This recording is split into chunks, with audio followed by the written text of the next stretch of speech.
নিশ্চয়কৈ তেওঁলোকে যি আচলতে এই যি উচ্ছেদ চলিছিলে প্ৰশাসনৰ সেই উচ্ছেদ অভিযান বাধা প্ৰদান কৰিছিলে বাধা প্ৰদান কৰাৰ বাবে আৰক্ষীয়ে এই দুজন লোকক আটক কৰা হৈছে আৰু আৰক্ষী ইতিমধ্যে আৰক্ষী অৰ্ধসামৰিক বাহিনী ইয়াত যিহেতু নিয়োগ কৰা হৈছে আৰু বন বিভাগৰ লোকে ইতিমধ্যে যিহেতু এই চাৰিওফালে ইতিমধ্যে টহল দি থকা দেখিবলৈ পোৱা গৈছে আৰু চাব যায় প্ৰায় অসম আৰক্ষী 700 জোৱান আৰু বনৰক্ষী জোৱান 500 জোৱান এই মুহূৰ্তত যিহেতু যি উচ্ছেদস্থলী আছে উচ্ছেদস্থলীত উপস্থিত আছে আৰু বিশেষকৈ ইয়াৰ 1143 বিঘা যি মাটি আছে সেই ভূমি দীৰ্ঘদিন ধৰি বেদখল কৰি ৰাখিছিল আৰু বেদখল কৰি ৰখাৰ ফলত তেওঁলোকক জাননী দিয়া হৈছিল এটা মাহৰ পূৰ্বে যে ইয়াৰ পৰা খালী কৰিব লাগে ইয়াৰ যথেষ্ট লোকে খালী কৰিছে যদিও এই মুহূৰ্তলৈকে কিন্তু বহু লোকে কিন্তু ইয়াৰ পৰা যোৱা নাই তাৰ বাবে তেওঁলোকক পুনৰবাৰ ইয়াৰ পৰা যাবলৈ কৈছিল কিন্তু এই মুহূৰ্তত দেখিছে আপুনি যি দহিকটা বনাঞ্চল আছে দহিকটা বনাঞ্চলৰ প্ৰশাসনৰ উচ্ছেদ অভিযান চলি আছে এটাৰ পিছত আনটো যি বাসগৃহ আছে সেই বাসগৃহ এই মুহূৰ্তত ভঙা দেখিবলৈ পোৱা গৈছে আৰু পূৰ্বে দেখিবলৈ পোৱা গৈছিল যে হাছিলা বিল আৰু পাইকানৰ যি উচ্ছেদ চলিছিলে সেই পাইকানৰ উচ্ছেদ চলাৰ সময়ত যিহেতু অপ্ৰীতিকৰ পৰিস্থিতিৰ সৃষ্টি হোৱা দেখিবলৈ পোৱা গৈছিল আৰু তাৰে পৰিলক্ষিতত আজি এই যি উচ্ছেদ চলি আছে উচ্ছেদ চলি যিহেতু আৰক্ষীৰ অৰ্ধসামৰিক লোকৰ সংখ্যা বৃদ্ধি কৰা হৈছে কাৰণ যিকোনো পৰিস্থিতিত অপ্ৰীতিকৰ ঘটনা সংঘটিত হোৱাৰ আশংকা প্ৰকাশ কৰা হৈছে আৰু তাৰ বাবে এনেধৰণৰ তেওঁলোকে যিহেতু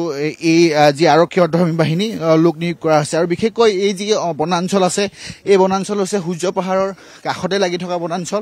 ঐতিহ্যমণ্ডিত সূৰ্য পাহাৰৰ কাষতে বনাঞ্চল আছিলে ইয়াত যিহেতু যিসকল লোক আছে দীৰ্ঘদিন ধৰি বা বহু বছৰ ধৰি তেওঁলোকে অবৈধভাৱে আছিলে তেওঁলোকক কোনো ধৰণৰ নথিপত্ৰ নাছিলে বিভিন্ন স্থানৰ পৰা আহি লোকসকল ইয়াতে যিহেতু তেওঁলোকে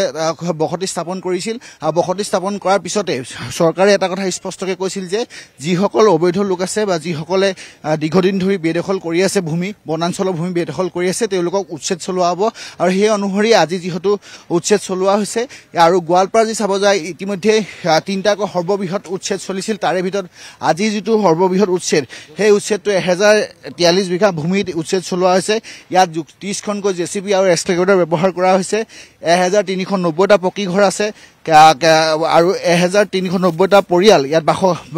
বসবাস কৰি আছিল আৰু তাৰে ইয়াত যিটো ব্যৱসায় প্ৰতিষ্ঠান চাব যায় 204খন ব্যৱসায় প্ৰতিষ্ঠান অবৈধভাৱে গঢ় লৈ উঠিছিল আৰু সেই অবৈধভাৱে গঢ় লৈ উঠা যি ব্যৱসায় প্ৰতিষ্ঠান আছে সেই ব্যৱসায় প্ৰতিষ্ঠানসমূহতো এই মুহূৰ্তত উচ্ছেদ চলা দেখিবলৈ পোৱা গৈছে ইয়াত দেখিছে আমি সেই দৃশ্য দেখাই আছো ইয়াত যিহেতু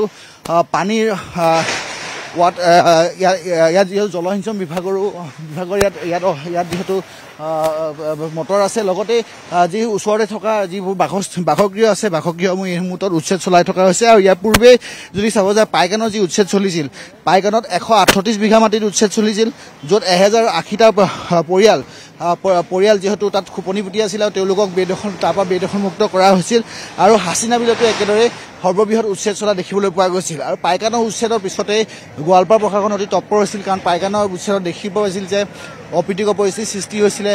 যাৰ বাবে আৰক্ষীয়ে গুলীচালনা কৰিবলগীয়া পৰিস্থিতিৰ সন্মুখীন হৈছিলে আৰু সেইবাবে আজি এই যি উচ্ছেদ চলিছে দহিকটা সংৰক্ষিত বনাঞ্চল আৰু দহিকটা সংৰক্ষিত বনাঞ্চলত এই মুহূৰ্তত জেচিবি লগাই এই মুহূৰ্তত দেখিছে আপুনি উচ্ছেদ চলাই থকা হৈছে ইয়াৰ যিসকল লোক আছে এই লোকসকলক এমাহৰ পূৰ্বে জাননী দিয়া হৈছিলে আৰু জাননী দিয়াৰ পিছতে একাংশ লোক গৈছিল যদিও আন একাংশ লোক এতিয়া নিশ্চয়কৈ মই কৈছোঁ যে ইয়াত যিসকলক আচলতে এটা মাহৰ পূৰ্বে জাননী দিয়া হৈছিলে কিন্তু সেইসকলৰ কিছু 30 পৰা 40% লোকহে গৈছে কিন্তু বাকী এতিয়াও যথেষ্ট লোক আছে আৰু লোকসকলে বাৰে বাৰে কোৱাৰ পিছতো যোৱা নাই কিন্তু তেওঁলোকে যোৱাৰ বাবে একাংশ যি আৰক্ষী বাহিনীৰ লোক আছে সেই আৰক্ষী বাহিনীৰ লোকসকলে তেওঁলোকক এই স্থান নিজে এই স্থান ত্যাগ কৰিবলৈ বাধ্য কৰাইছে আৰু বাধ্য কৰি প্ৰাণী অন্য স্থানলৈ যোৱা বুলি জানিব পৰা গৈছে আৰু যিবোৰ খালী ঘৰ আছিলে সেই খালী ঘৰসমূহত ইতিমধ্যে যিটো উচ্ছেদ চলাই থকা হৈছে আৰু ইয়াত দেখিছে আপুনি জেচিবি এক্সকেভেটৰ লগাই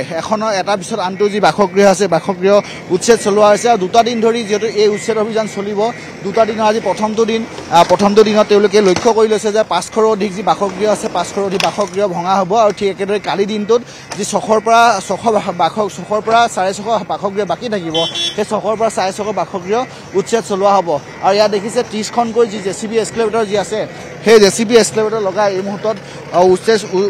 উচ্ছেদ চলাই থকা হৈছে আৰু আমাৰ পুৱাৰ ভাগৰ পৰা আমি সেই দৃশ্য দেখাই আছোঁ উচ্ছেদস্থলী পৰিৱেশৰ পৰা আমাৰ সতীৰ্থ অৰূপ আছে অৰূপে ইয়াৰ বিষয়ে সবিশেষ জনাব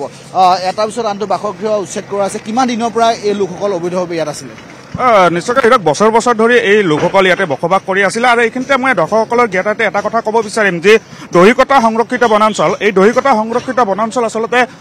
হাতীৰ কাৰণে হাতীৰ আশ্ৰয়স্থল হিচাপে জনাজাত আচলতে ইয়াতে আশ্ৰয়স্থল হিচাপে জনাজাত আৰু তাৰ কাৰণে আচলতে হাতী মানুহৰ সংঘাতখন ৰোধ কৰাৰ ক্ষেত্ৰত চৰকাৰে এই ব্যৱস্থা তেখেতসকলে গ্ৰহণ কৰিছে আৰু এয়া দেখিবলৈ পাইছে মহিলা কামাণ্ডৰ দল এটা নিয়োগ কৰা হৈছে কাৰণ উচ্ছেদৰ কাৰণে জাননী যিহেতু ইতিমধ্যে তেখেতসকলক দিছিলে আৰু তেখেতসকল আচলতে ইয়াৰ পৰা যোৱা নাছিলে আৰু তাৰ কাৰণে এনেধৰণে আৰক্ষী প্ৰশাসনে তেওঁলোকক বাধা প্ৰদান কৰিছে আৰু ইয়াৰ পৰা আঁতৰি যাবৰ কাৰণে কৈছে আৰু লোকসকল যিহেতু আছে মই কথা পাতিবৰ কাৰণে যদি সম্ভৱ আমি তেখেতসকলৰ লগত কথা পাতিম কাৰণ আপোনালোকক জাননী দিয়া আছে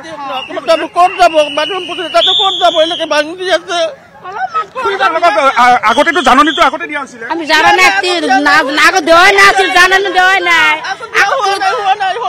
সাইডৰ গিলা জাননী গিলা দিছে এইলা গুচি গৈছে এইটা ঘৰত জাননী দিয়াই নাই এতিয়ালৈকে দিয়া নাই ৰাতিপুৱাই আহি কৈছে যে এটা ভাঙবি এই মানুহগিলা কি কৰিব এতিয়া এই মানুহগিলা কৰাৰ কোনো সুবিধাই নাই